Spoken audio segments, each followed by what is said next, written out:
look how far we've come, all the things we've done. Did it all with love, beauty from the bottom up. All I want is you, you're my favorite view, but there's nothing more. Girl, you make my heart beat. And we are back. Welcome back, Bumble Bitches. Season 4, episode 5 of Crazy. the To Be Better podcast. This is the beginning of February. Okay. We are like 7 or 8 episodes into the next year already. Today is December 19th. For those of you who don't know, today is the day that Avatar 3 drops.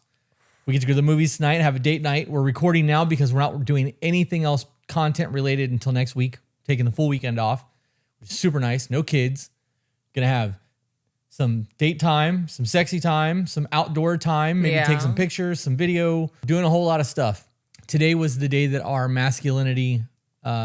divine feminine, sacred masculine episode dropped, the energies. And I was in the premiere for it for most of the entire episode. And people absolutely loved that episode. Yeah. Everybody's like, there's so much great information here. It's so much cooler to see you guys just fucking relaxing, having conversations versus reading emails. So people enjoy that content just as much as they're enjoying the emails, which feels pretty good. I love that. Yeah. I need to do the woman one. I need to do my end of year in review. My main focus is getting the binders done for the women's retreat. Yeah. Then I have to do the January couples retreat, which I'm not sure yet because we still have spots available. I don't want to start ordering. I gotta be honest.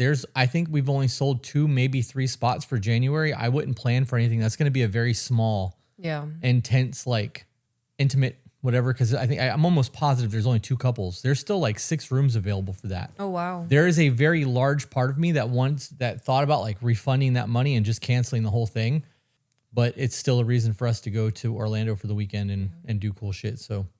We're going to do it either way. Just would really like to be able to sell the rest of those spots out. By the time this airs, we'll be at the retreat because this will air on the Monday that we drive home. Oh, exciting. Yep. You got any housekeeping? No, not particularly. Oh, yes, I do. So I've done yoga every day for the last 7 days. Yeah. Yeah, you did. Excuse me. I looked over last night and saw you on a pyramid thing with your ass up in the air. And it took everything I had not to come over there and just disrupt your entire existence.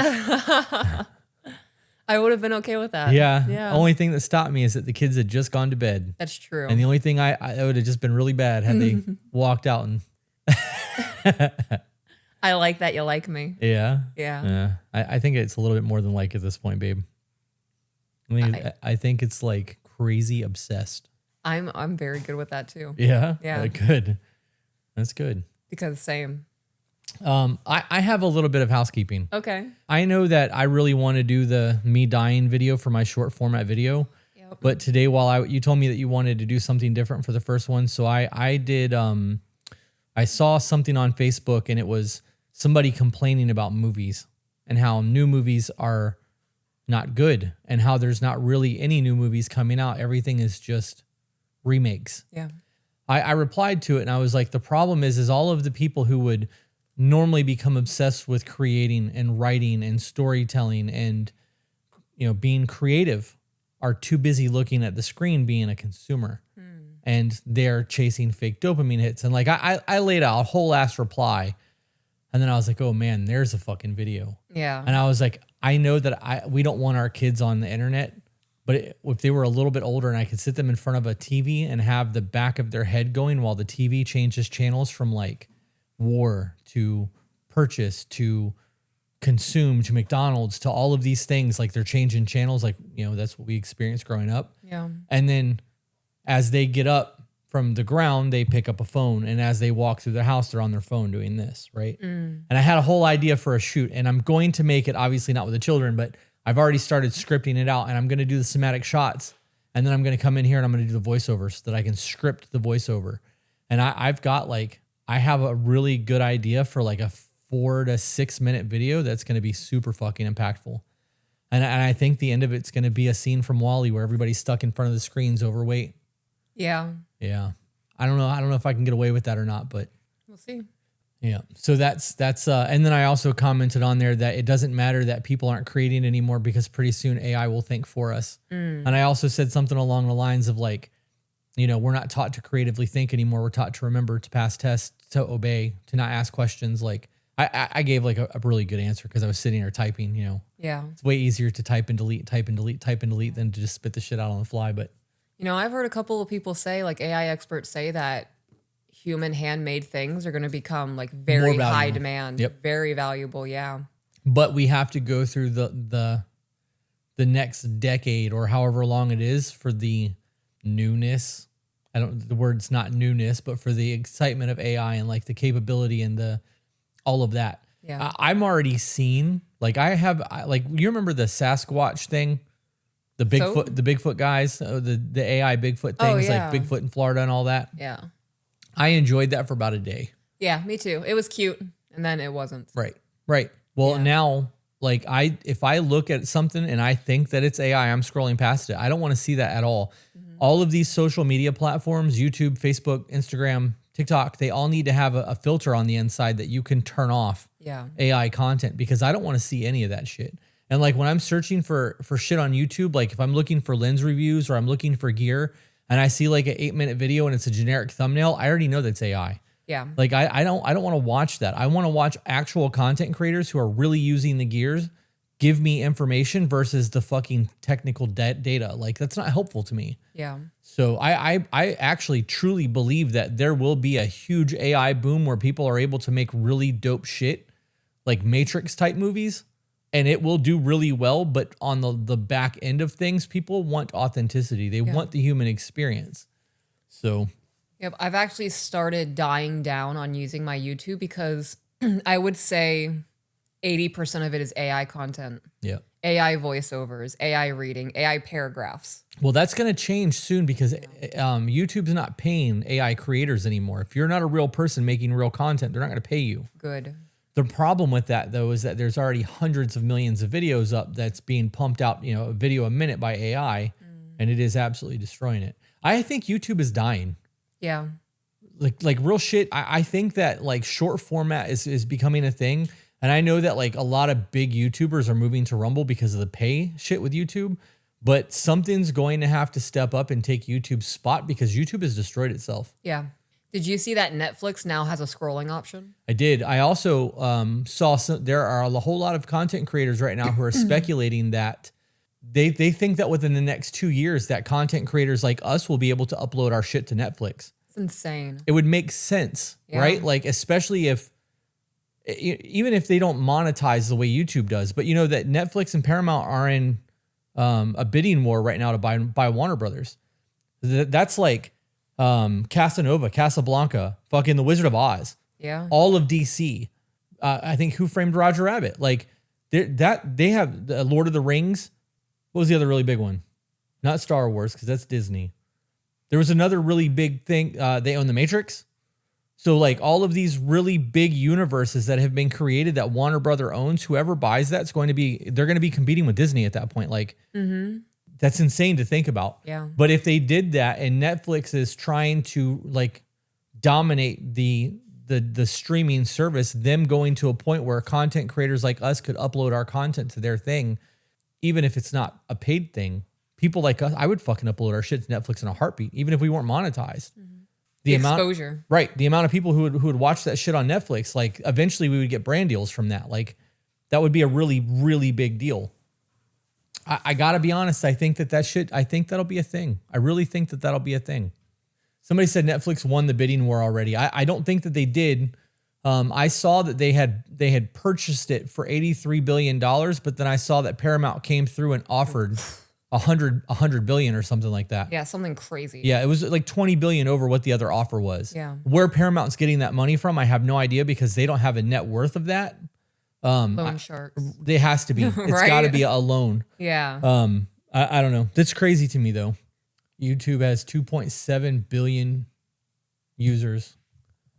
YouTube has captured a quarter of the earth in its audience. They have, but you know, again, that's one of those things that like their platform is dying. TikTok is doing the same thing. I believe TikTok's on its way out too.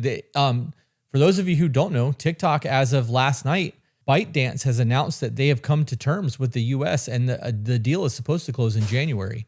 And that's not like a Trump thing. Like ByteDance has come out and said that they've agreed to negotiations. This is the first time China said anything about TikTok selling. Yeah. And that would explain so much of why the views and shit on TikTok has changed so much over the last few months. I'm willing to bet that China changed their algorithm to a point where they can sell it and it not disrupt what they had because that was proprietary data. Somebody said YouTube is the next MTV. That sucks. MTV was such a huge part of my childhood until they become a reality TV show. Yeah. Do you have anything else? No, I just wanted to talk. Okay. This doesn't have a title to it. Okay. You just want to jump into it? Yeah, let's just jump in. All right. Don't worry, this isn't deja vu, just a little more info about my situation. Again, thank you for taking the time to read this email and for sharing more insights into my circumstances. I can't express how incredibly grateful I am for your podcast. It has helped me change my life in a big way. I used to be passive-aggressive, a terrible communicator, and always put my needs first. Here's a little backstory on our situation. I am 28 years old and my partner is 30. I lived on my family farm after escaping an abusive relationship. I was in my own home, paying my own bills, and life was good. I started using Tinder to fill needs, but in hindsight, I should have just continued my healing. I met a man, and after standing him up a couple of times, he gave me an ultimatum. Either we have a date or he's going to block me. And previously, I would have given him one more chance, but you were right that he gave me one more and I took it. I was extremely selfish and toxic and take accountability for this. Fast forward to July, 6 months later, we're living together. Our relationship was based on alcohol, great sex, and what I thought was great communication. I had a full-time career, as did he. In November of that same year, we found out we were pregnant. We saw the pregnancy through since my beliefs are very pro-life. Here, I will add a little more context. Throughout our entire sexual relationship until this point, I had battled reoccurring BV and yeast infections. I tried everything to cure them, from natural remedies to antibiotics. Antibiotics? How do you say that? Antibiotics? Yep. Antibiotics. Sounds way cooler. Antibiotics? Antibiotics. Yep. No, walk into a pharmacy and piss off everyone behind that counter. I finally decided I needed to give my body a complete break from birth control to let it recover. I asked my boyfriend to please wear condoms. He wouldn't, saying it wasn't as enjoyable for him. We discussed what would happen if we got pregnant, and he knew my views. Okay, let's talk about that for a minute. She said, please wear a condom, and he said no, and you said, okay, just fuck me anyways. Right. Right? Yeah. So don't be like he wouldn't do it. This is not a him problem. You both did this to yourself. Yeah. Okay. If I were in that situation, I was like, please wear a condom, and my man goes, no, I'm not doing that because it sucks for me. Then we're not having vaginal sex. Right? There's a whole lot of other options. Right. And then if he goes, well, then I'm going to cheat on you, then this isn't the relationship I want to be in.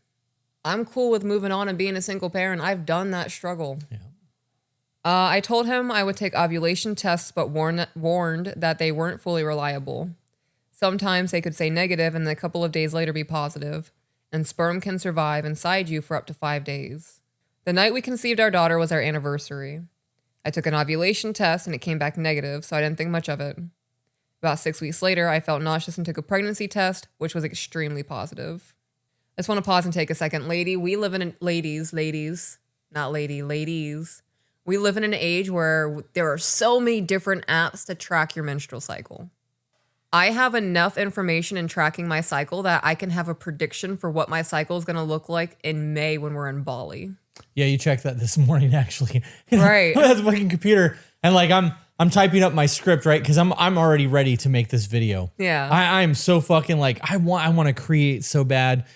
Anyways, I'm fucking typing my shit up on my phones. I'm like, what the fuck? I knew you just left. Like, what are you doing? And I'm like, okay, give her a minute. Let me finish my thoughts. And then I was like, okay, what is this? And I read it, and you were like, when are we going to Bali? And I'm like, well, we'll be in Bali on these days, but that's not our trip because we have to be there early and blah blah blah. Yeah. And I was like, why? And you were like, because these dates are my menstrual cycle, and I can't go into those temples if it was on these dates. And I think that I just missed that window.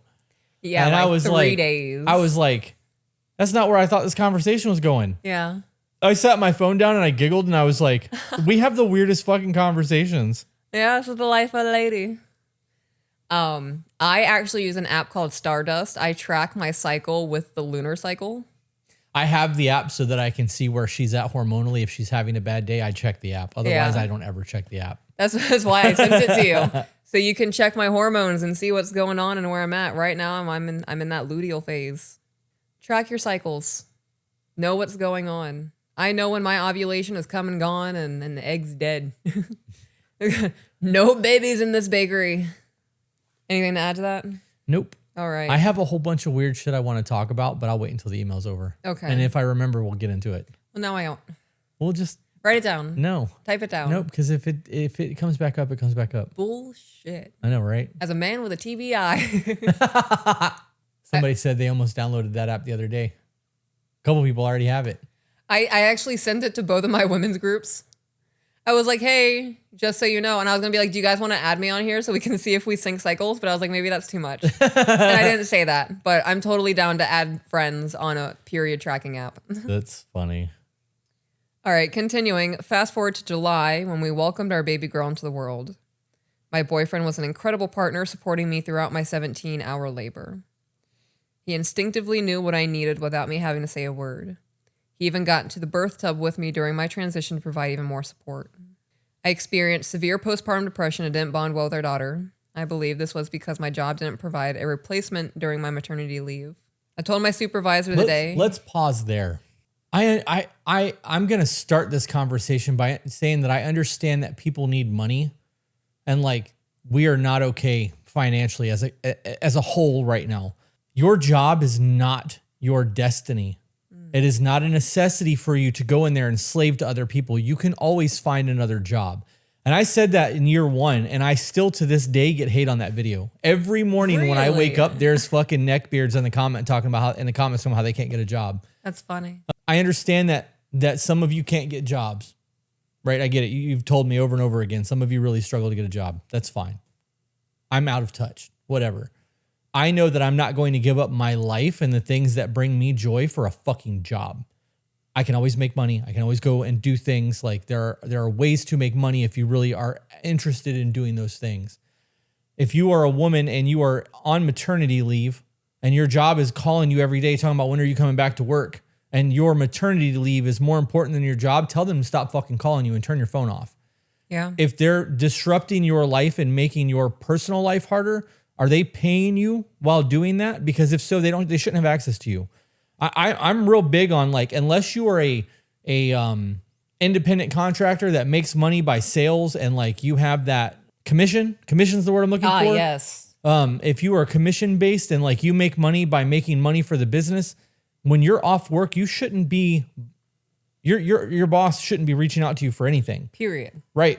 Well, not, hey, did you check your email last night at 11 o'clock? No, bitch, because my job ends at 6. Like, yep, and it's the weekend. You guys need to learn to separate yourselves so that, you know, the business that you're working for is not your fucking daddy. Like, you need to focus on your life a little bit. I'm real big, like with my guys in the men's group who are still working regular jobs when they want to take time off. I'm like, you don't ask.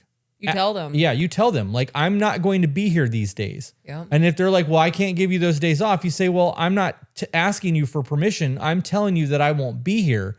I'm giving you enough time, a week, 2 weeks, 2 months or whatever, so that you can make sure that you're able to fulfill that schedule. And if you can't do that, that's not a me problem.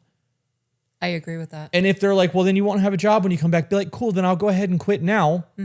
Here's my 2 weeks and I'm going to go look for another job, or just fucking quit and go find another job depending on what you do for a living. Yeah. Because, you know, if you have a trade and you are somebody that is like, you know, you're not like an entry level worker, you actually have a skill set, you can go to any other one of your competitors.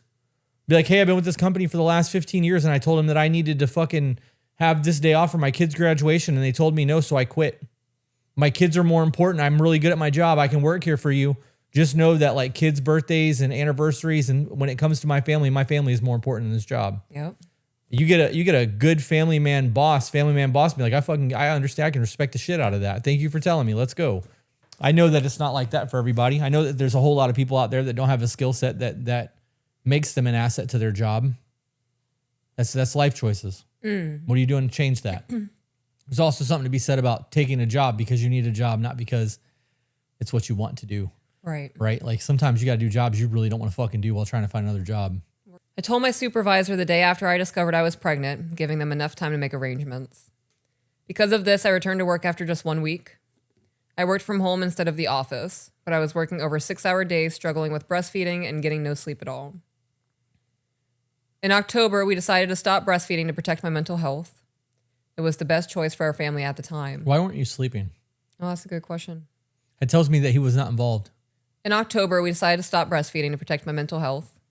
It was the best choice for our family at the time. I had returned to full-time work, even though I wasn't supposed to until January. I know I was a pushover and placed my family last.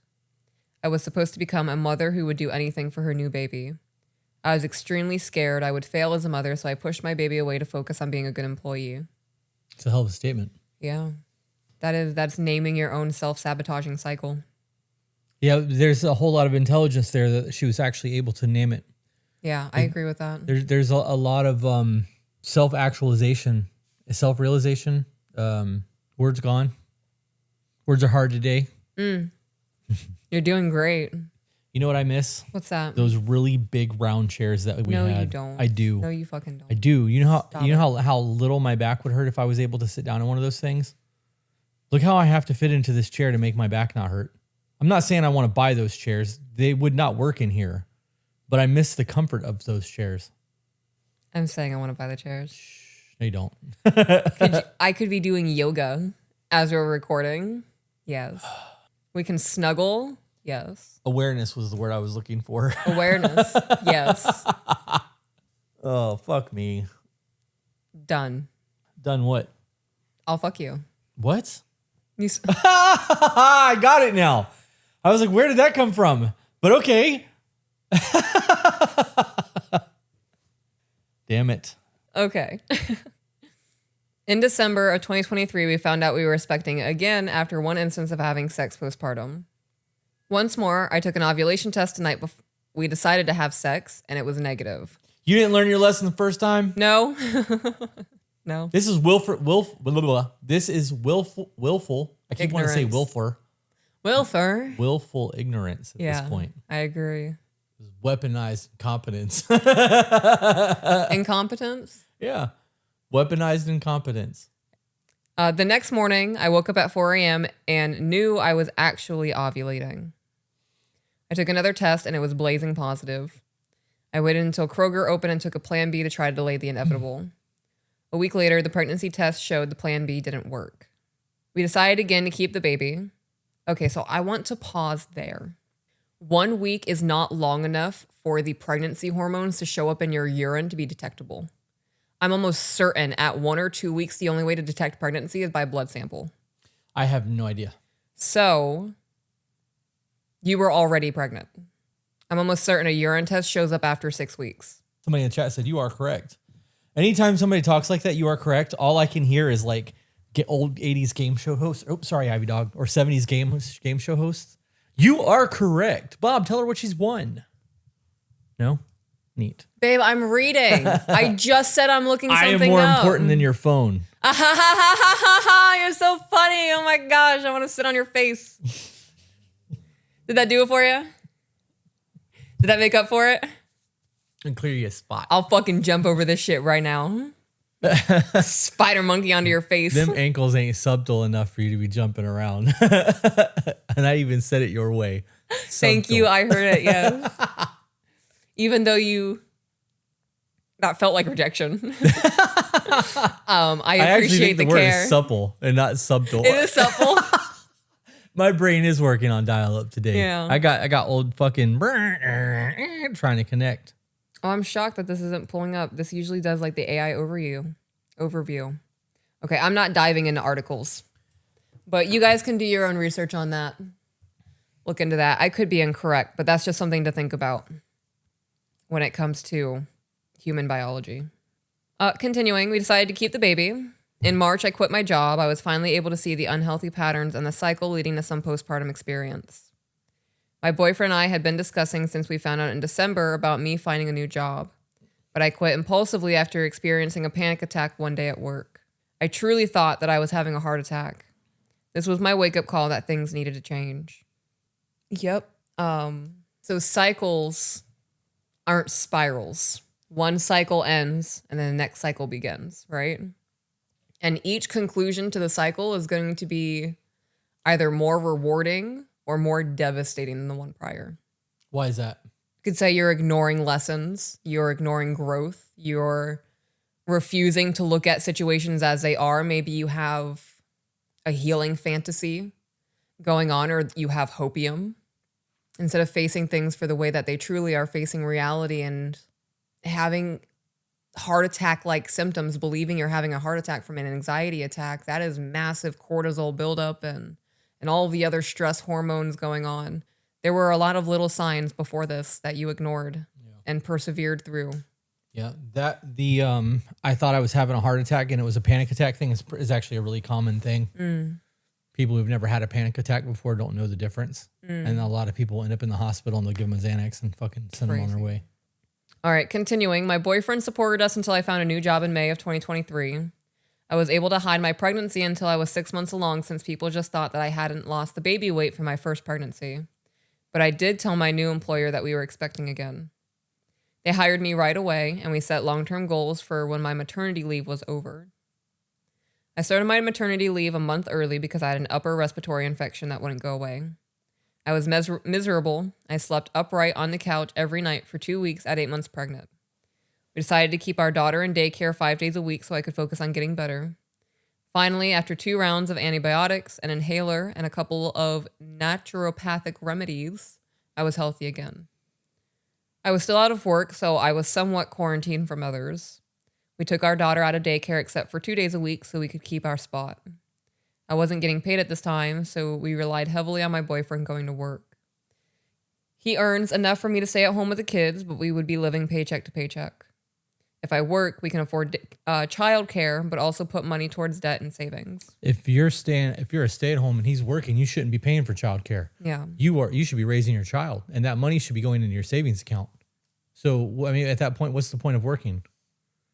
Like, yeah, she just said that they would be living paycheck to paycheck, but if she worked, they could pay for the daycare and put a little bit of money in savings account.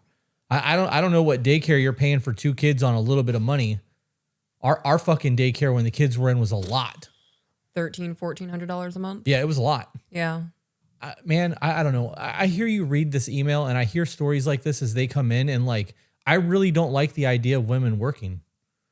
Like, you're a mom now. Like, you don't need to be leaving the house for 10 to 15 hours a day and doing all of that bullshit. Like, you have responsibilities. And I know that there are people out there who are like, well, what if she wants to work? Well, if she wants to work, let her fucking work, but she shouldn't be breeding. That's the reality of it.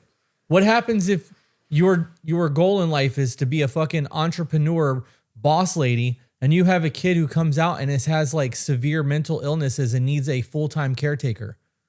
Are you going to have resentment towards your child because you have to be the caretaker and you can't chase that career anymore?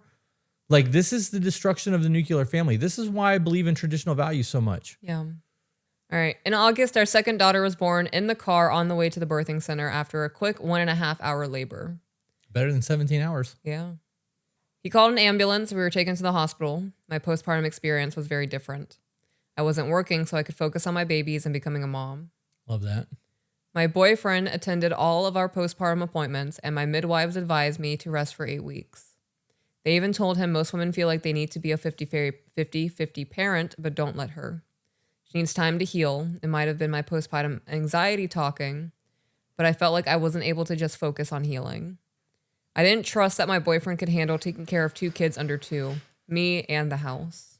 There was never any saying you shouldn't do that or I got it, go relax from my boyfriend at all. He knew I wasn't supposed to be up even if I felt fine. Oh, I remember this email now. Because I didn't let my body heal, I bled continuously for 8 weeks and ended up in the hospital due to blood loss. I remember a similar conversation, but I don't remember that. I remember that very specifically because I remember everyone's else to blame but you. Right. You knew you weren't supposed to be up. I remember the conversation that we had about that. Yeah. Because after you had your surgery, I took care of you for weeks. And when you started getting up and doing something, I'd be like, you want me to do that? And you'd be like, no, I got it. I have to trust you that you're taking care of you. I can't just know that you're not doing what you're supposed to be doing. Yeah. And like, I've had surgeries and went to work the next day. right? Like you have to be aware of your own body and be able to make adult decisions, whether somebody else tells you you should or shouldn't do something or not. If you feel like you're up to doing something and you do it, that's a you decision. Yeah. If she felt like she couldn't trust her man to do that, her inability to let somebody else do the thing or his inability to actually follow through with it says a whole lot about their relationship. The fact that she bled for 8 weeks and allowed that to happen and he didn't know about it or didn't do shit about it says even more. Like, I got my tubes tied in November and was down for another week. I wasn't supposed to lift anything heavier than my baby for 4 weeks. Again, there was very little don't do that. I got it. There's nothing for you to worry about for my boyfriend. So now I need to ask, was this he didn't care or was this you getting up and doing things and he's like, oh, she's feeling okay. She's got this.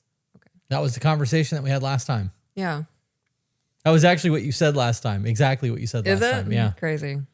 This also, man, this speaks on a whole lot of things. There's a resentment there. Yes. Right? You can hear it in the email. What if she just said, hey, babe, can you do this for me? What if, and there's a whole lot of what ifs, but what if all the things that she did that she felt needed to be done was something that he didn't view as a big deal, so he didn't do it? Oh, that's a good point. There's a whole lot of shit that like is a big deal to you that is not a big deal to me at all. So like on days where you're super stressed out and you're like, the house is disgusting, and I look around and I'm like, no, it's not. Yeah. Let's watch TV. Right. Come on, we're gonna couch it. Like A snuggle. right. Doesn't mean that the house is perfect. It's just good enough for me to not have to worry about doing the shit. Yeah. You know what I mean? Like, I was up taking care of both kids and packing for a vacation within a couple of days of surgery. why were you going on surgery a couple days after? Why were you going on vacation? Why were you going on vacation after? Why were you going on surgery after a couple days of vacation? Right. Why were you going on vacation after a couple days after We surgery? get it, babe. You know what you're trying to. I am really fucking struggling You're right now. doing a great job. It's the end of the week. I'm gonna nap before we go see Avatar tonight. I love that idea. Yeah. I agree. Why are you going on vacation after surgery? There you go. That's what I was trying to say. That's I don't know, man. You had the energy and you were healed enough to go on vacation after a surgery, but you were complaining about having to do the other things. Yeah, I mean that's a good You point. should be traveling right after surgeries. Like that's just, you should be at home resting. Isn't that what the doctor said? So like, Yeah. I wonder if there's a support system as well. I'd be hitting up everybody, especially like retired folks in the family. Come watch these babies so I can rest. And we could put them on rotation. She said she couldn't lift anything heavier than her baby for 4 weeks. 1 week in bed. I don't listen to my doctors. After my C-sections, I was doing like ab crunches and lifting myself up in the bed and moving around so the nurses didn't have to touch me. And did it hurt? Yes. But was it excruciatingly painful? No. I do not want to become so stagnant that my body gets used to this rest. we're not medical professionals, guys. No, listen to your doctors. We are telling you that we don't listen. Yeah, I just said it, right? Yeah. So this is one of those things. I can't remember if we said this already or not. If it was uncomfortable or it was painful, but it was an excruciating pain where you got up and did something and you were down for the count for the next 6 hours, I think this is just griping because your boyfriend didn't go overboard. Yeah. There's resentment. Yeah. A whole lot of resentment. All right, continuing. It wasn't an easy recovery, but I made sure to let everyone know I was in pain and extremely uncomfortable. Okay, so you made sure to let everyone know that you were in pain and uncomfortable and complaining, but did you ever ask for help? Babe, I just had surgery. I'm in a lot of pain. Can you knock out the chores in the house? I need to go rest. I pushed myself too far today. It's really that simple. Yeah. And if your person's like, no, I'm not doing that, kick rocks, fucker. This is the person you chose to have children with? Yep. I believe that she made it a point to tell everybody how much pain she was in, though. I do believe that too. I know a lot of people in my life like that. Well, I mean, look at the email. Yeah. I wonder what the point of all this is. I don't know. We'll find out. We'll see. I normally do not take Tylenol at all, but I was constantly using the max dose of Tylenol because of the pain. In March of 2025, I lost my job because the kids were sick all the time. Even though he was paid salary and had the maximum PTO allowed by his company, I had to take unpaid time off because his job was more important. Or he just didn't want to be around you. I would argue and say that his job is more important. His job is the one that you guys can survive on paycheck to paycheck. It's not comfortable. Right. Well, she said he had PTO that he could use. So he Oh, this is in regards to the kids being sick. right. So Okay, he yeah. could use the paid time off, but the reality is sometimes we don't want to be at home if the house life is fucked up. Why would we want to be there? I agree. I would also think I'm not willing to use all of my PTO with the kids being sick. If we get one vacation, we have no idea what his max PTO is. I'm thinking 3 weeks. Kids get sick often. And I would, in my mind, the perfect scenario is that there's a rotation happening. You're home one day when the kids are sick, or 3 days if they're sick for 3 days, and then I'll take the next stint when they're sick, and I'll use my PTO for that. I don't want to waste my 3 weeks on 3 days here, 4 days there, and wasting all of that time. Like, where now I'm not getting a vacation. Like, now I'm not getting a break for another year. What happens if you blow through all that PTO and then you actually get sick? Oh yeah, And that's you're a the good one point. that feels like ass and is forced to go to work and go through that shit or miss money. There's a whole lot of like real life scenarios that should be discussed in all of that. Oh, that's a good question from the chat. Why would he use PTO for a sick kid when he's paying for childcare and she doesn't work? Well, she was working. She said she lost her job. Yeah, I didn't read that last part, but the child sick thingy, Yeah. the child care.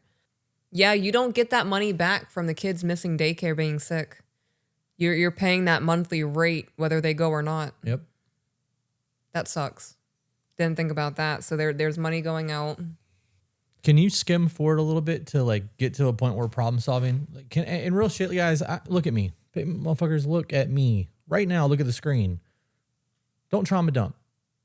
That's what's happening right now. Like, this is not going to help us with what's going on in your life right now. You can just say that I had a bunch of foul shit happen in the beginning of our relationship and I have resentment towards my husband.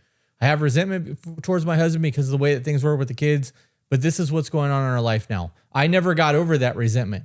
Never got over these things. Like, we don't need 8 pages of backstory of trauma. Like, that's not going to help us help you now. Like, that shit happened. You haven't gotten over it yet. You could have just written this down for yourself in your journal. Yeah. There's nothing that we can do about any of this. This shit happened a year ago at this point. Yeah. What's currently going on in your life? Are you guys having conflict? Are you not able to come to an agreement on work schedules? Are you not knowing how to communicate with each other? Is he getting defensive every time you bring something up? Are your in-laws a problem? Are these things currently happening? Those are the things that we can help you guys with. We can't go back in time and be like, hey, fix this.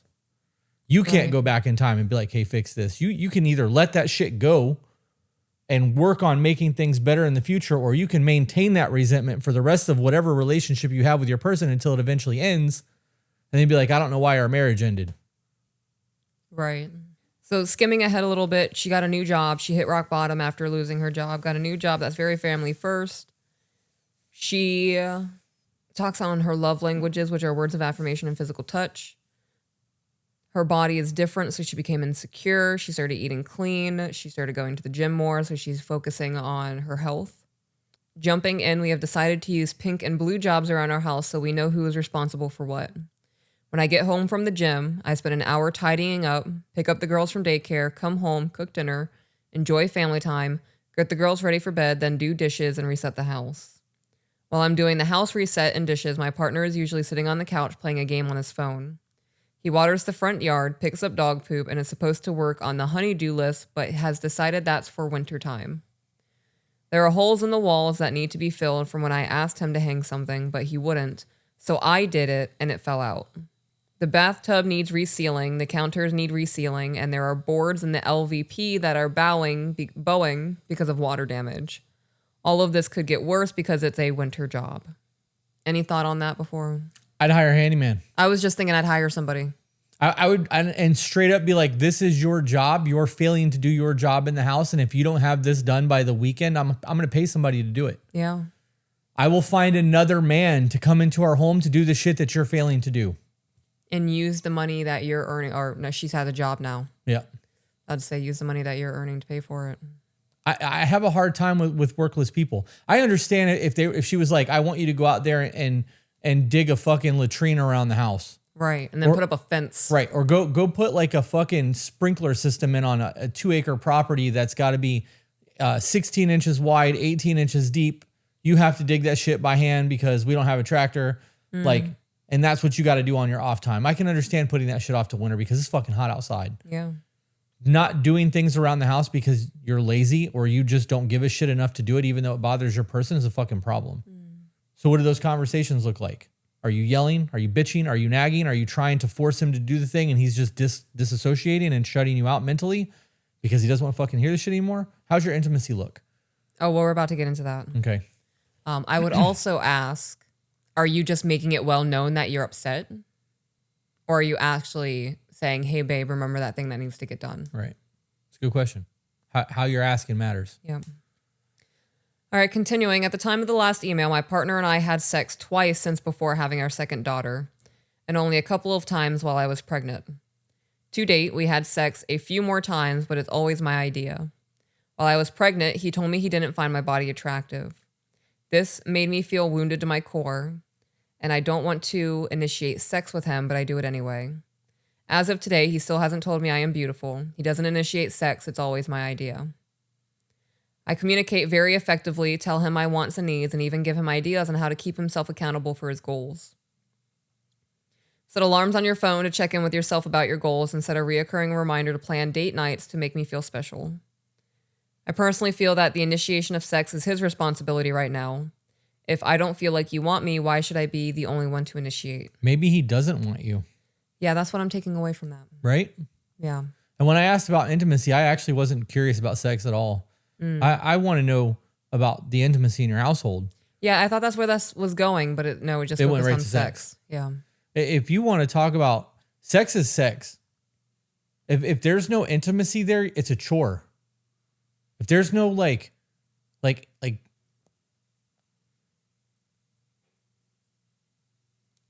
What? yeah. You distract yourself? Yeah. We have a really great sex life. I don't know if it's the drunk octopus that you've been doing to me lately or if it's your new grappling skills or whatever's going on, but it's really nice. Thank you. But our intimacy outside of the bedroom is also really nice. It is. And we've gotten really good about initiating more physical touch, hugs and cuddles and kisses, and we play, right? Like and I don't mean like sexually play, like we are giant fucking goofballs with each Putting other. our fingers in each other's ears and noses and Smacking phones out of hands and just being really like childish towards each other. But that there's a whole lot of love in all of that. And if without all of that and us being disconnected and not having the relationship that we have, why would I want to have sex with you? Right. That's the reality of it. And maybe he's not attracted to your body. Maybe he's not attracted to you. Maybe he is unhappy in his life, just like you were unhappy in your life, but it's easier to keep you guys together and live the life that you're living financially than it is to separate and go on your own ways. Yeah. Would you like to explain the drunk octopus, since the chat is asking? So Buff Bell and I did an episode for the Courage and Curves called Understanding the Male Bonding for the Female Brain or something like that. And one of the way that men bond and feel love is through enthusiastic sex. And the drunken octopus is, so I'm about to get very foul. Get your kids out the room. Yeah, I'm about to say anatomical terms. Your husband's penis isn't the only thing that has nerve endings on it. So simulating all of the senses on the body and running your nails down his back and using your legs to hook behind him and like using your feet to grab him and touching his head and grooming his neck and like all of the things that it's a lot. And my husband's bald, so I can touch the top of his head and like drag my nails and shit. Yeah. You remember Ace Ventura when he's like, down boy. Yeah. This is you time if you time that shit right, it changes climax. Now, the after effect of that, we get oxytocin. Yeah. And all of the hormone releases for us and the bonding experience comes after sex. So if your man jumps off you, goes and washes off and goes back to the room or grabs his phone, all of that just happened doesn't equate to a good time. The thing that he's doing now is what his brain registers as that. Right. So like we make sure that we lay with each other for a little while before even cleaning ourselves off. Like there's a whole lot of, that's way too much information. I'm sorry guys, but it matters. I agree. Yeah. And it's why we have the relationship that we do. I don't equate sexy time to anything other than you, right? So much so that like we have a hard time watching TV because real shit, we watched Wicked 2 in the theater. Yeah. And like there are parts of Wicked 2 that I would have fast forward through. Yeah. And it's a fucking kids movie. Mm-hmm. And that says something. Right? Because the way that we live our life, it's just, it sounds to me in all of this that he is completely disconnected from the relationship, is not happy, is not in love, and is simply there because of comfort and because it's easy. If you need help opening your airways, I got you, babe. I might. Fuck. Go from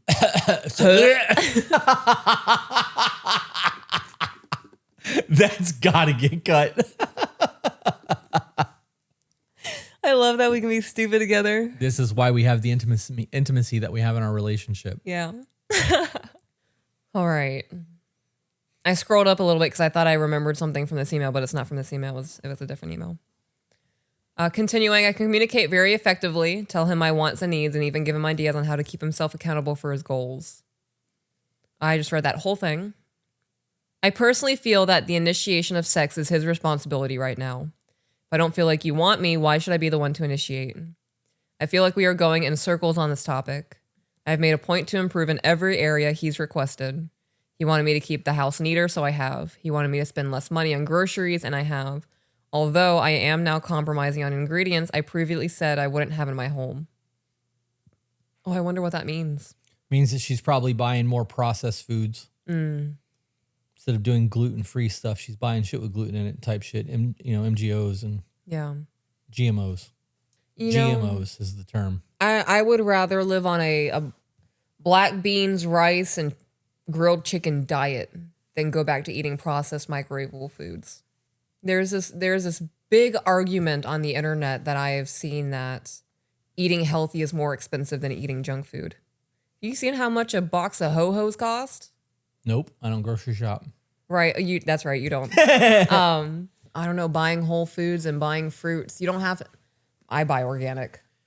It used to be cheaper to buy shitty foods. Yes, it used to be. You used to be able to go to McDonald's and feed your family for $10. Yep.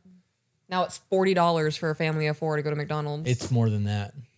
When we go to McDonald's, like it's been a long time since we've gone to McDonald's, but the last time we went, it was the two of us and the two kids, and we were over $50.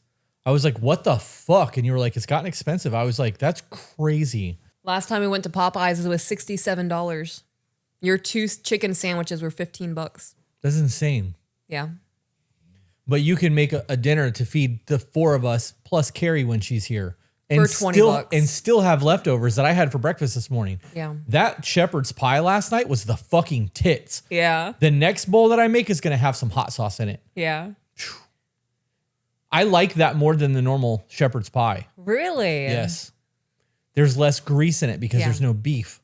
Yep, I use lentils. You fucking nailed it. Thank you. Yeah. I'm And really... sorry. The breakfast that you made the other morning, you were like, you want breakfast? I'm like, yeah, sure. And you came in with a plate that had an orange, some raspberries, some banana, a bunch of eggs. Fucking eggs. Love that. No, there was no raspberries. It was eggs. Yeah. It was cherries, I mean. Yep. And a toasted peanut butter and jelly sandwich. Yeah. That entire plate probably cost less than $5. Yeah. Phenomenal. The eggs were the most expensive thing on that plate. Yeah. That was one of those things that I wish I wouldn't have ate the peanut butter and jelly sandwich while you were still putting my plate together, because that would have been like a nutritious breakfast. Picture. Yeah. Yeah.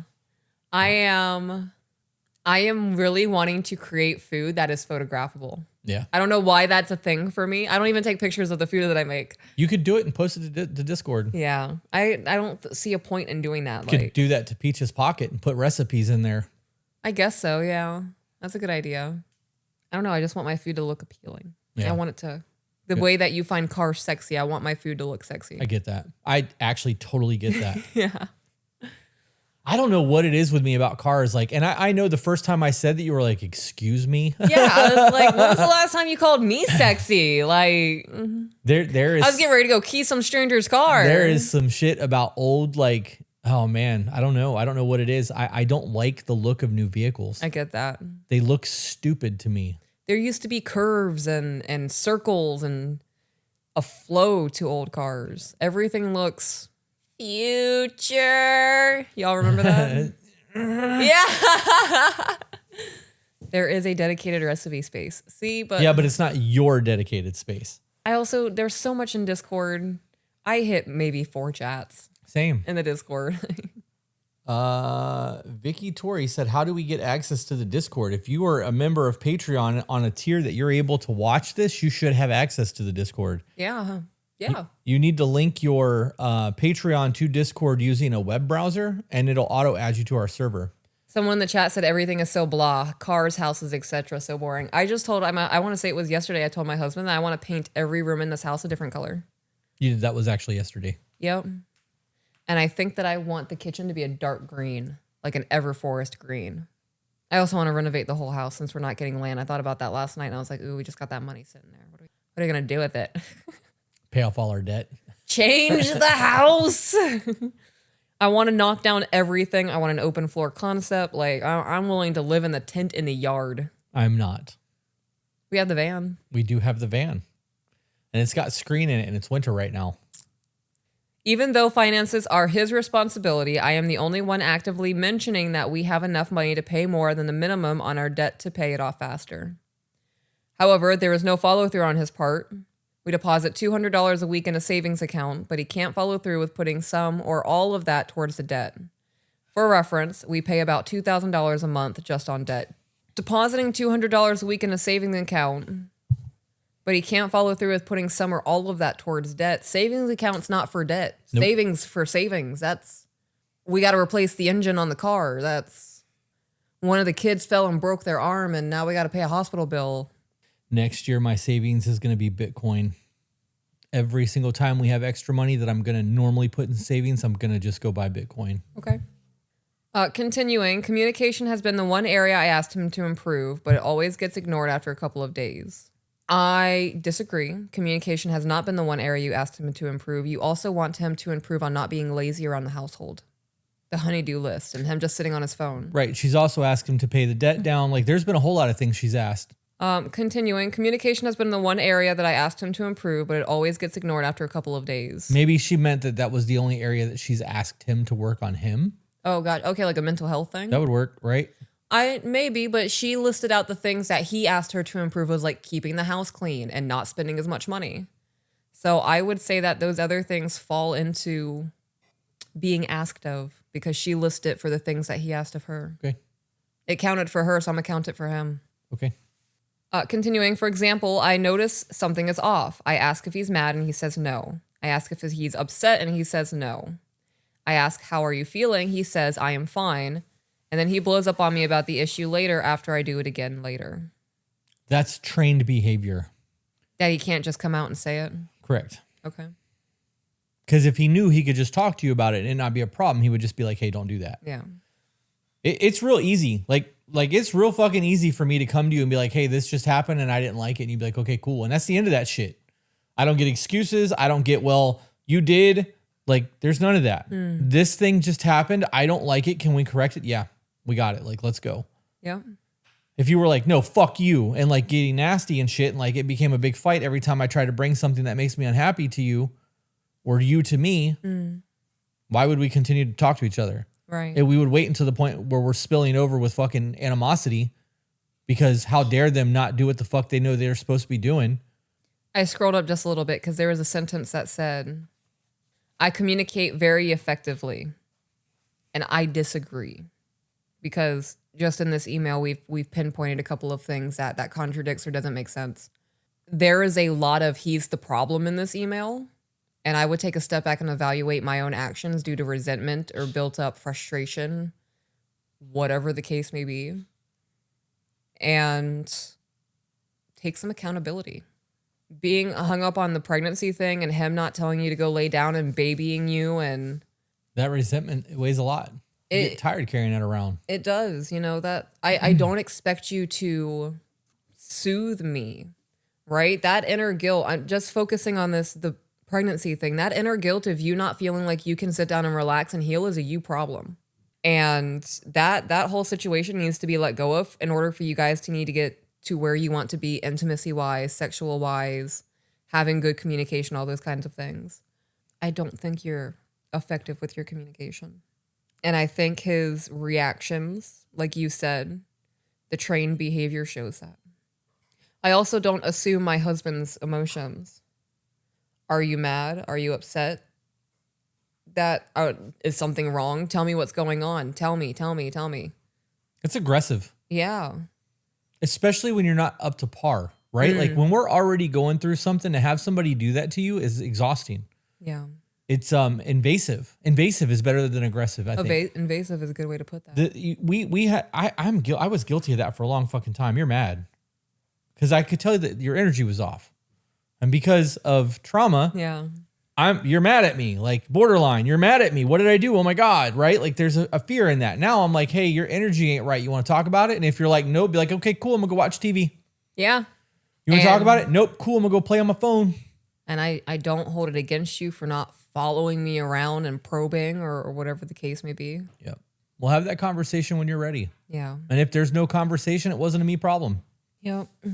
His main love language is active service. Some things I do daily for him include letting him sleep in until the last minute, packing his lunch for work, making his coffee, and getting the girls ready for school so he can drop them off.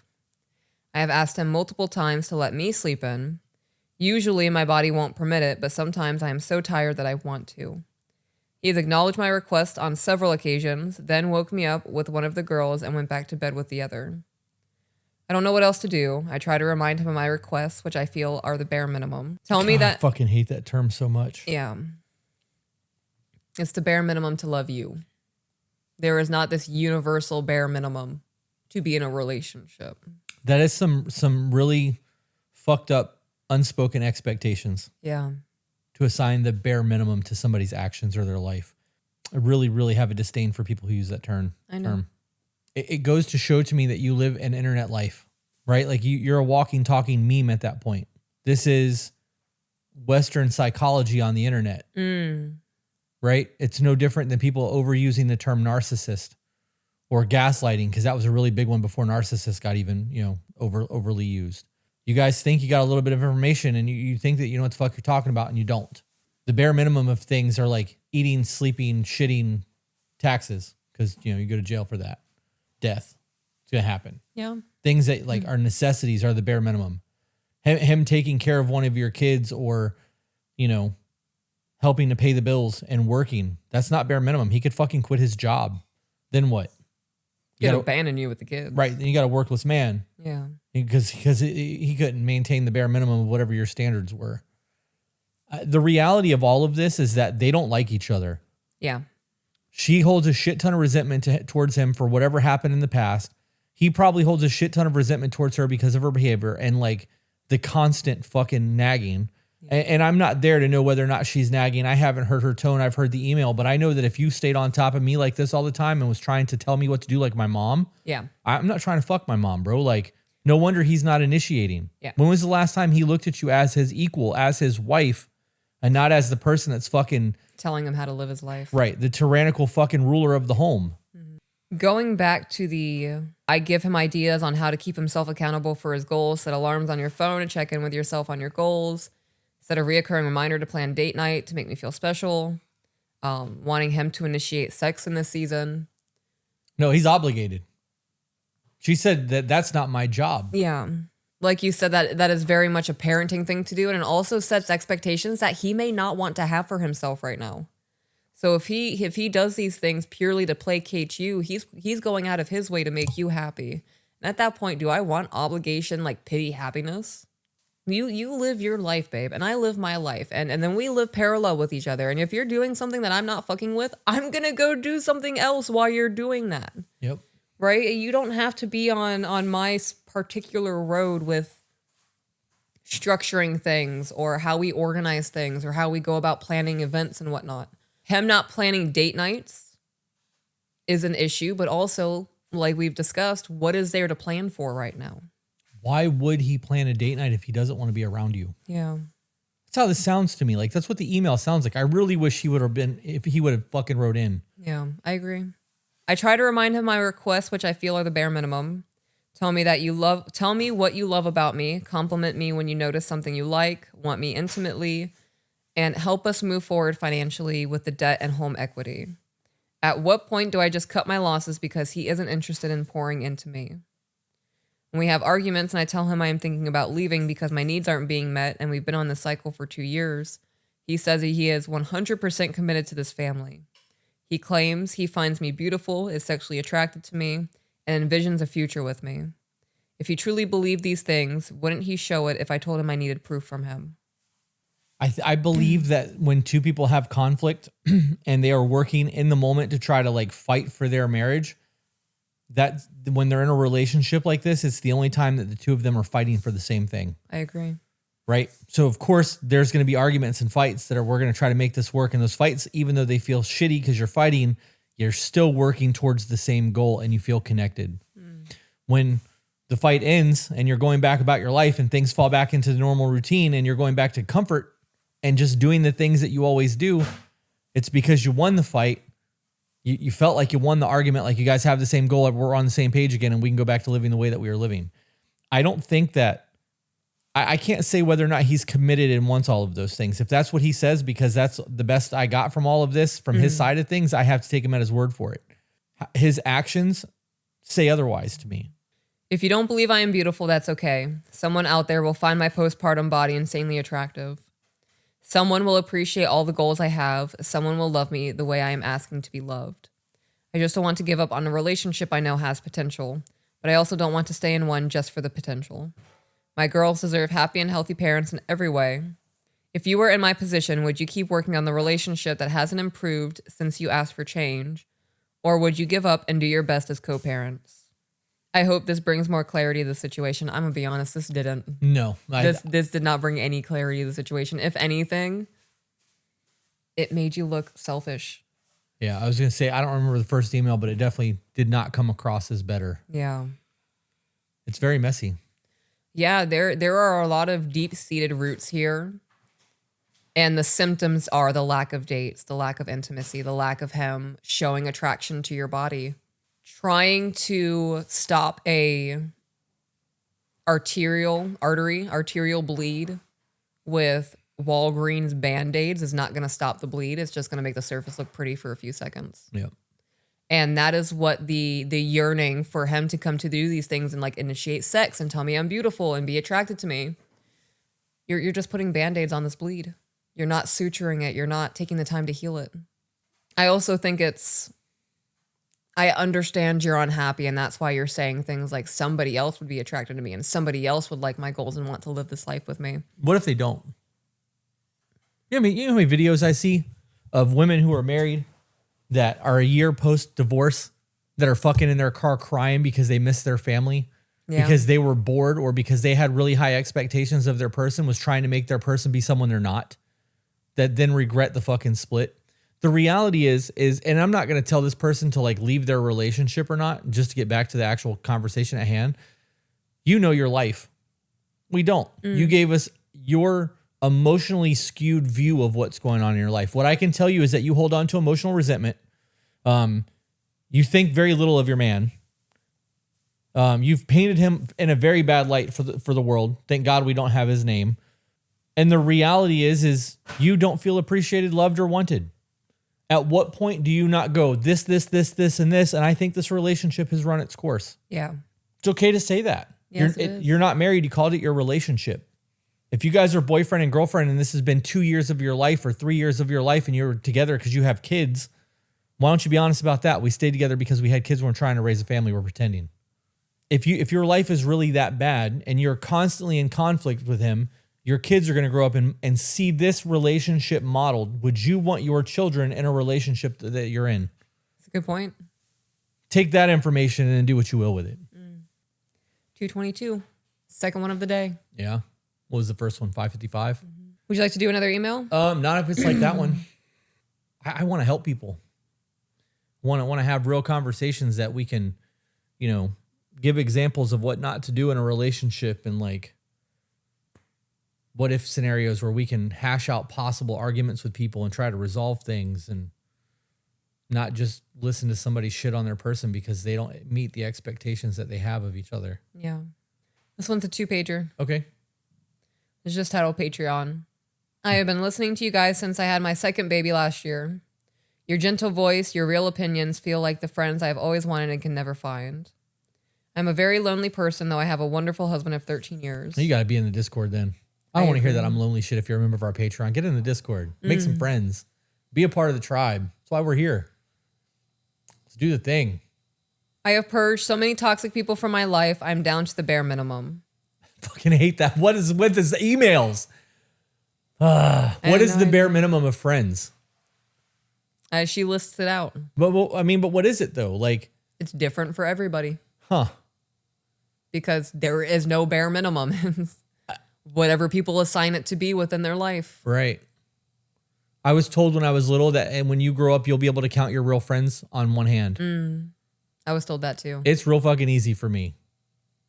I have room. I'm taking applications for real friends, guys. Like, yeah. I have people in my life that I'm close to, but like they're not in proximity. So like they're digital friends. It's not the same thing. So like I get that. I have a whole lot of people that I care about that are in the Patreon and they're part of the Discord. Like we've created a real tribe and it would be a very different relationship if these people lived closer. Yeah. Yeah. But I am very curious as what the bare minimum number of friends is because I would be good with just you. Yeah, I get that. We would have a whole lot of fun being stupid for the rest of our lives with just us. I mean, that's pretty much what we're doing. It's great, isn't it? Yeah. My mother-in-law, husband, and my stepmom, my father and grandparents are dead, and mom may be as well. Mom may as well be. So mother-in-law, husband, and stepmom. I'd rather have 4 quarters than 100 pennies. I agree. This means as a mom, I just don't have a village. I was hoping this community would be a step to finding some support on those bad days. I'm very lucky that my husband stays at home and provides our girls with the happiest life they could ask for. My 8-year-old is confident and smart, and my 1-year-old is always smiling. Those are wins. Those are big wins. He keeps the house tidy, he does our laundry, and we work much like an old beat-up truck. In need of an oil change a bit more often. But we are both only children with our own set of trauma. We have broken each other over time or two, as we have called our faults and then navigated them every year. There is nothing we haven't figured out, collectively and in our determination. We will give everything to our daughters until we have nothing else. He is my best friend, but we just lost that intimate connection. We have been through family death, poverty, and pain together and stuck through it. Divorce would only be on the table if we knew we would cause more harm than good by staying together. We both experienced our parents splitting up and promised to never let go easy but to also know when to let go to preserve our kids' best interest. I truly can't imagine dying without him, though. I just feel without ever getting alone time, we've lost so much of that spark. I'm so touched out. I'm so burnt out working 40 hours in sales that conversation is painful. On the opposite, he needs adult interactions desperately after being with the girls all day, and I feel awful that I won't give it to him. I have no sympathy for somebody that complains about a 40-hour work week. Yeah. I just don't. I've done customer service my entire life. The tattoo industry, being a tattoo artist is customer service. Yeah. And for almost my entire adult life, I have worked no less than 60 hours a week. Most of my career has been 10 to 10 or 12 to 12. 6 days a week, sometimes 7. I've been exhausted when I got home. 40 hours a week is a fucking vacation. Like, I have no sympathy for that. Like, and I'm not trying to shit on the person. I'm sure that she's exhausted and she needs all these things. How are you touched out? Who the fuck's touching you while you're at your customer service job? Right. She said that the issue in the marriage or their relationship is the lack of intimacy. But she couldn't imagine living her life without anybody else. You guys are in a lull right now. You've survived poverty. You survived hardships, death, all of those things. So you've had a whole lot of chaos and a whole lot of hard times, and things are good right now. Are you bored? And you're bored. That's exactly what I was about to say. When you were suffering and going through the breakups, the deaths, and you were going through the fucking poverty and all of the shitty things that you guys had to go through over the last 13 years of your lives, you were looking forward to this moment. And you got it now. You know what to do with yourself. After my first daughter was born is when I lost my father and grandmother in the first 3 years of her life. They were my everything for support, and I shut down. Many walls were built, and there was a lot in the last 5 years that we have broken down and repaired, but I know some rejections and fears still live in our bodies. How would you get out of the slump and reconnect when you know your energies just aren't in the same place? I love him. I love my family. I'm struggling to find desire, passion, and life in my day-to-day. I feel like the last 18 years of my life have been healing and being the phoenix I know I am over and over. But how do I just get comfortable in homeostasis? See, we called it. She already knows what the problem is. Yeah. What's your answers? It's nice living in peace. Right. My body used to crave that anxiety, right? The chaos, the arguments, those kinds of things. I did not feel like life was okay and normal if there wasn't some sort of tension or stress or building up argument, whatever the case may be. So getting comfortable in not fighting for our life every day, it was a little bit of a transition, but now it's, I live a predictable life and this is what I've always wanted. I don't have to walk on eggshells. I don't have to endlessly think about the perfect phrasing so I don't get screamed at. I don't know how you get touched out doing a sales job. Right. I can understand being burnt out or exhausted mentally. If people are touching you during your customer service job, you got problems. Right. What kind of customer service job are you doing? Right. How are you servicing the customer? What is happening right now? You're giving too much to your job. When you leave your job, you need to have at least 20% in your tank left to give to your family. And if you say, well, that's not feasible for me, then you don't want to give more to your family. Right. You just want to feel more comfortable in what's going on for you, and that's a selfish thing. I think that she's just bored in life. Yeah. And how would she fix that? Well, I mean, she said that she wants to how did she worded something about energy? How did she word that thing about energy? How would you get out of the slump and reconnect when you know your energies just aren't in the same place? Oh, she used reconnect and energy in the same sentence. I'm going to pretend like I'm an electrician and I'm going to rewire things to make that energy move the way that I want that energy to move. This is the reality of it. Yeah. If I feel a disconnect from you, I'm going to address the disconnect. I feel like we're disconnected right now. Here's why I feel like we're disconnected right now. What can we do to make this a thing? And if you go, I don't know, then I'm going to fucking have to figure this shit out on my own and start trying to make changes to make our life more interesting or to do something that revitalizes. It sounds to me like she has no hobby. I'm willing to bet there's nothing there for self-care. 40 hours a week isn't shit. You got a whole lot of time left. 40 hours a week is nothing. You got time to go to the movies. You got time to go to the beach. You got time to go for hikes, take up fucking archery, go to the gun range, walk your dog, have sexy time with your husband. You said you have an 8-year-old, which means you have the ability to fucking, you're almost at the age where you can babysit her. Like, I don't know how old the other kid is, but like, yeah, okay, so maybe not yet. You got a couple more years on that one, but I'm down to do dates at the, I don't really care for zoos and aquariums. Yeah. That shit's boring as fuck to me. But when all of us are going and the kids are having fun and you're feeding goats and they're having a great time, I'm bored out of my fucking mind, but we're still connecting as a family doing something outside of the house. Yep.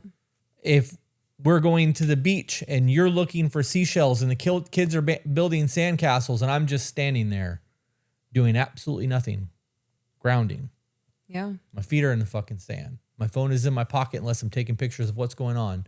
I am watching my family live their lives and I am being fulfilled knowing that I am providing the life for my family that allows them to do these things in this moment. And feel safe doing it. You have a whole lot of options in life to go do things. I don't care if you work 6 days a week, 12 hours a day. Sunday, you're probably tired as fuck and don't want to do anything else. Why are you working then? Where's the connection in your family that makes you get up in the morning to go do these things? I wouldn't work like that if I was disconnected from you guys. If the only thing I looked forward to was coming home, having a beer and staying on the couch all day Sunday, fuck that. That's a wasted life. I agree. I am giving up all of me for a company at that point. So what are you going to do to reclaim the energy and make that disconnect go away? Because ultimately that's on you. You're the one that's touched out. Your husband is clearly dying for some fucking person-to-person adult interactions. What do you need from him? What you doing? Doing some math real quick. Okay. While she's doing that, you guys getting bored and allowing that boredom to disrupt your marriage, you're going to find yourself depressed, no purpose. You're going to find yourself isolating, and you're going to find yourself doing everything that you can to distract yourself from boredom. Yeah. Doom scrolling, looking at other people on the internet, looking at other people's relationships with envy, wondering how they have what you could have, but you're too busy with your phone in your hand and not your partner's hand in your hand or other body parts? So the math that I just did, we have 168 hours in a week. 168 hours in a week. Working 40 hours a week and then saying you get 8 hours of sleep a night, you're still left over with 72 hours in your week. 72 hours is a long time. That's 3 days. The reality is people aren't getting 7 or 8 hours of sleep a night. They're either oversleeping or they're undersleeping. Yeah. I get about 5 to 6 hours of sleep a night. Same. And I'm good with that. Like my body's at a point right now where I don't need more. I also don't allow myself to go back to sleep anymore. Once my body's awake, I start doing little wiggles in the bed. Feel better though, don't you? Yeah. Right? More energized throughout the day. Right. When you fall back asleep, like if you know you got to get up at 6 and you get your body wakes up at 5 to go pee and you go back to sleep and it takes you 20 minutes to fall asleep, you need a minimum of 45 minutes to hit REM sleep. And if you don't hit that 45 minutes, you will wake up more tired than what you were when you fell asleep. So for anybody that snoozes their alarm 15 times, you are keeping your body in a perpetual state of exhaustion. Yeah. I learned that a long time ago. When I wake up in the morning, I don't care if it's 2 o'clock in the morning. If I go to the bathroom and I lay down and my body feels awake, I'm fucking getting out of bed. Yeah. I'll take a nap at like 8 a.m. for an hour or whatever, or midday, depending on what I can do. Or like if I had to go to work at 10 o'clock, I would fucking nap before I went to work to make sure that I wasn't exhausted all day at work. But yeah, I'm the same way. When my body says, hey, it's time to get up, I'm up. What was that thing you wanted to touch on, but you're like, we'll wait till we're done? Christmas trees. Okay. I remembered. Perfect. Okay. How do I want to start this conversation? Because this is really off the wall, crazy woo-woo shit. Not woo-woo in the sense of like you're woo-woo, but okay. This is so stupid. It's funny to me, but it's stupid. So Yeah. when we did, we've done a couple ceremonies, and in both of those ceremonies, I've looked at you and been like, do you think the trees think it's fucked up that we're burning their friends and enjoying ourselves underneath of their shit? Because like you hear the pop of the wood, you hear the wood because of the fire. Yeah. And like the music's going and people are dancing and singing. We're and hooping and hollering. everyone down there is fucked up underneath of it, connecting to the universe, feeling the energy of the trees. And like all I could think of is these trees are here for however long they've been here, 50 years, 100 years, whatever. And they're looking down, watching their homeboys getting burned alive. Yeah. Well, they're essentially. dead. I mean, well, yeah, because we fucking murdered Killed them. them. Yeah. Right? We literally cut their homeboy down, chopped them into pieces like some cartel shit, threw them into a pit, set them on fire, and then hooped and hollered, danced around them, right? Yeah. That's true. And every single time we've been in the medicine, I'd be like, you think the trees feel this? You think that like they're thinking that shit? Because I think it every time I get fucked up. Well, I don't know. There's new science and data coming out that like when a tree dies, the community mourns it. Right. Like, Right. And trees grow in sisters. So when one dies, we can expect the other one to go with it pretty soon because they share nutrients and stuff through their root systems. And the whole mycelial network and the whole nine, Yep. right? And like they know that if something happens to one tree that's near them, they can share nutrients. Yeah. So what if all that moving around and shit that we're seeing while we're messed up is them fucking swaying and mourning their friend? This is crazy. I get it. I understand that this sounds crazy. Christmas trees, live Christmas trees are us murdering something, putting it up in our building for display, putting lights and ornaments around it to make it look pretty so that we can look at it and enjoy our fucking murder. As it's dying. Right, as it's dying. Some of us put it in water to prolong its death. It's suffering. Yeah. Because it's still going to die. Like, we got to get some water down here, a little bit of things in it to keep the needles on it because we don't want the hair to fall out of it and it not look right. Like, and now that you're not pretty anymore, we're going to throw you in the road. Right. And you're highly flammable. Yep. I thought about somebody asked me today because they were like, my woman really wants a live tree and I don't. Yeah. And I went down this whole ass rabbit hole about fuck live Christmas trees. Yeah. And people make it a thing to like get together as a family to go out and pick the one that they want to murder. Yeah. Put it on the roof of their car, drive it home in cold ass weather. Tree has no idea what it's doing because it's not supposed to move like that. Right. Only to be stuck in a thing, have spikes put into its body with a little bit of water and some stuff to make its needles and shit not fall off so that we can decorate it and admire its rotting corpse in our house. Pretty morbid when you think about it like that. It is pretty morbid. It is pretty Buffalo Bill because when you think about it, when the family goes to pick out the one they want, they're picking out the prettiest. Yeah. Yeah. Yep. I don't ever want a live Christmas tree at our house. Me either. Yeah, no, I feeling a certain way about plants and things. And right? That's Like, so funny. I'm now to a point where I talk to our plants. Every morning we go out the front door. I'm like, all right, babe, bye, love you. I'm like, good morning, gorgeous. Look at you all out here thriving in the sunlight. Yep. I also recognize plants sense shit. So the plants that are on the porch, thirsty as fuck, know when it's raining. Yeah. So I have to go out there and water you guys like that. And they communicate. I know that some of them are out there talking shit. Like, Some of them are pretty miserable because that sun is pretty brutal on them. Yeah. And we haven't had proper rain in months. months. This is the longest drought that we've had. I actually just said that this morning in the Discord. I honestly don't think that we've had a good rain for probably 5 months. Yeah. And like normally our hurricane season, we can dependable rain every day at 3:00 down here. We didn't have a rainy season this year. At all. Our yard is dead everywhere. Yeah. Yep. There was something else I wanted to get into. Oh, I want to talk about the cannabis rescheduling. Okay. That happened yesterday. Well, it was signed yesterday. I have friends who are in the cannabis industry that are growers. And I've had a couple conversations with a few of them to see where their thoughts are on all of this. And it's no secret that I'm a huge proponent for plant medicine. And I believe that fungi and things like ayahuasca, ibogaine, all of the actual plant, we'll just call it psychedelics at this point. The psychedelic healing modalities over the next 5, maybe 6 years are going to be $1 billion industry. And as they are pushing for all of these things, cannabis getting rescheduled, I think that things like MDMA, psilocybin, these things will probably be next on things to be properly rescheduled because they can be used for actual healing purposes. And for me, that's one of those things where I'm like, fuck yeah, let's do that. Because if the rescheduling goes down, the crimes for having the things go down, right? It makes it not as punishable. Like there's people who are doing life in prison for cannabis. Insane. Well, and talking to my friends this morning, like I know that the only reason why Trump signed this bill is because of crony capitalism. This is not about the people who depend on cannabis. This is about people who have a lot of money pressuring and pushing and making backroom deals to be able to get this to the point of making more money. People who are like lifetime growers are going to get pushed out. Yeah. Big pharma is going to get very heavily invested in cannabis, which means the cannabis that people get is not going to be clean. It's not going to be a proper plant. It's going to be modified. There's going to be chemicals sprayed on it. Like it's not going to be a clean thing. And these people who have been, black market growers who have been doing things out of a love and a passion for what they do that are growing clean plants, indoor, outdoor, whatever, and are trying to go legal or have gone legal, they're going to get pushed out. They're not going to be able to grow anymore. This is going to destroy a lot. And I honestly think that even though Schedule 3 is a big deal and it's good in a lot of ways, and I honestly, full libertarian mindset, like if you want to do drugs, you should be able to do them at your body. Right.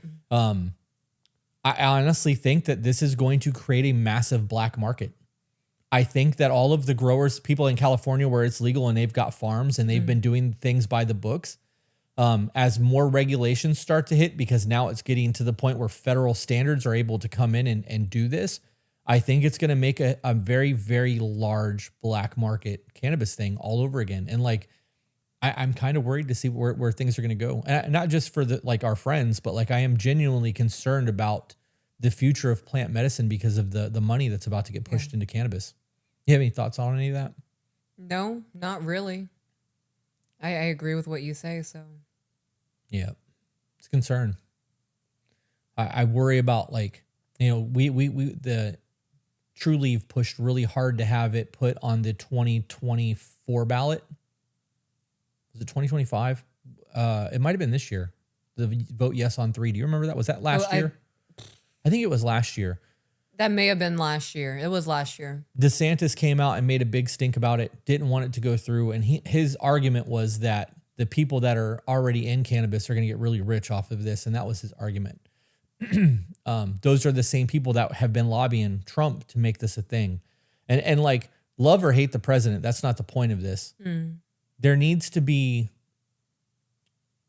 a very simple guideline of things that go on with all of this so that people who are currently growing can easily meet the standards to continue to have their businesses. And I think the reality is that it's not going to be the case. I'm willing to bet that within the next year, new legislation will be written because it's still got to get voted on, even though executive order. If it's not voted on and pushed through and made actually into law, the next president can just unexecutive order it and it'll go away.